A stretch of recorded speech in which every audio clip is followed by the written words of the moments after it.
నిజంగా జరిగిన ఒక సెక్యులర్ కథ చూద్దాం. చాడా శాస్త్రి గారు అందించిన సమాచారం ఇది.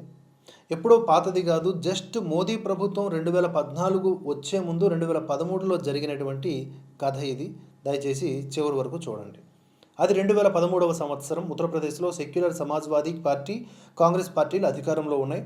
కేంద్రంలో సెక్యులర్ కాంగ్రెస్ కూటమి పాలనలో ఉంది. సెక్యులర్ కాంగ్రెస్ పాలనలో ఎప్పుడూ జరిగే విధంగా ఉత్తరప్రదేశ్లో ముజఫర్ నగర్లో ఆగస్టు నెలలో ఒకసారి, మళ్ళీ అదే ప్రాంతంలో సెప్టెంబర్ నెలలో ఒకసారి మత ఘర్షణలు జరిగాయి. రెండు బలమైన ఓటు బ్యాంక్స్ అంటే జాట్స్ మరియు ముస్లింల మధ్య జరిగాయి. అల్లర్లు ఎవరి వల్ల ప్రారంభమయ్యాయి అనేది ఎప్పట్లాగే ఎవరూ చెప్పలేదు. కానీ రెండు వైపులా కూడా ఒక 60 మందికి పైగా చనిపోయారు. ఈ 50,000 మంది ఆ ప్రాంతం విడిచిపెట్టిపోయి అఖిలేష్ ప్రభుత్వం హిందువులకు, ముస్లింలకు వేరేగా ఏర్పాట్లు చేసిన ప్రత్యేక క్యాంపులకు వెళ్ళిపోయారు. సైన్యం వస్తే కానీ అల్లర్లు అదుపులోకి రాలేదు. ఈ అల్లర్ల మీద సుప్రీంకోర్టు అఖిలేష్ ప్రభుత్వానికి చివాట్లు పెట్టి ముందు జాగ్రత్త చర్యలు తీసుకోలేదు అని, అరెస్టులు కూడా నిష్పక్షపాతంగా లేవు అని, రాజకీయ పార్టీలతో సంబంధం లేకుండా అందరినీ అరెస్టు చేయమని ఆదేశిస్తూ రాష్ట్రానికి తగు ఇంటెలిజెన్స్ సమాచారం ఇవ్వలేదని కూడా కేంద్రాన్ని ఆక్షేపించింది. అల్లర్ల తర్వాత యథాప్రకారం ఢిల్లీ కాంగ్రెస్ నాయకుల సెక్యులర్ టూరిజం ఒకటి ఏర్పాటు చేశారు. సెప్టెంబర్ 16, 2013న ప్రధాని మన్మోహన్ సింగ్, కాంగ్రెస్ అధ్యక్షురాలు సోనియా గాంధీ, వైస్ ప్రెసిడెంట్ రాహుల్ గాంధీ ముజఫర్ నగర్ హింసా ప్రభావిత ప్రాంతాలని సందర్శించారు. వారు ముందుగా ముస్లింలు ఉంటున్నటువంటి బస్సి కలాన్ రిలీఫ్ క్యాంప్ని సందర్శించారు. ఇది ముజఫర్ నగర్, షామ్లీ జిల్లాల్లోని 47 క్యాంపులలో అతిపెద్దది. 1500 మంది, జస్ట్ ఒక 140 కుటుంబాలు మాత్రమే అక్కడ ఉన్నాయన్నమాట, అది నివసించేది. తర్వాత తవ్లీ క్యాంపును కూడా సందర్శించారు. ఇక్కడ ముస్లిం బాధితులు తమ దుర్భర కథలు వినిపించారు. సోనియా గాంధీ సెక్యూరిటీ బారికేడ్లను దాటి ముస్లిం మహిళలతో మాట్లాడారు.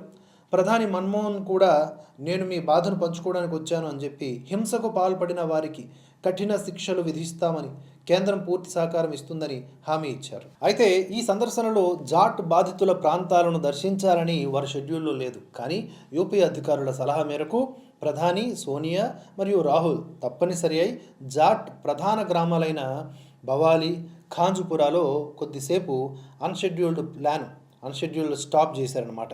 దీనిపై జాట్ సమాజం తీవ్ర ఆక్షేపణలు చేసింది. మాలిక్పూర్ గ్రామంలో జాట్లు మేము కూడా ప్రాణాలు కోల్పోయాం, కానీ ప్రధాని, సోనియా, రాహుల్ ముస్లిం క్యాంపులను మాత్రమే సందర్శించారు, మమ్మల్ని పట్టించుకోలేదు అని ఫిర్యాదు చేశారు. అంతేకాదు ఆ తర్వాత అక్టోబర్ 26, 28 ఉత్తరప్రదేశ్ ప్రభుత్వం ఒక నోటిఫికేషన్ జారీ చేసి ఇందులో ముజఫర్ నగర్లోని 6 గ్రామాలు, షామ్లీలోని 3 గ్రామాల్లోని ముస్లిం కుటుంబాలకు సుమారుగా ఒక 950 కుటుంబాలు ఉంటాయి, వాటికి మాత్రమే 5 లక్షల రూపాయల పరిహారం ఇవ్వాలని ప్రకటించింది. క్యాంపులను వదిలి తిరిగి ఊర్లకు పోతేనే ఈ పరిహారం లభిస్తుంది. హిందూ లేదా జాట్ కుటుంబాలు ఇప్పటికే ఊర్లకు తిరిగి వెళ్ళినందున ఆ ప్యాకేజీ ముస్లింలకు మాత్రమే అని అధికారులు చెప్పారు. ఇలా బాధితులకు పరిహారం మతమాధారంగా ఇవ్వడంపై జాట్ సమాజం సుప్రీంకోర్టులో పిటిషన్ వేసింది. నవంబర్ 21, 22, 2013న సుప్రీంకోర్టు అఖిలేష్ ప్రభుత్వం జారీ చేసినటువంటి ఈ పక్షపాతపూరిత ఆర్డర్పై తీవ్రంగా మందలించింది.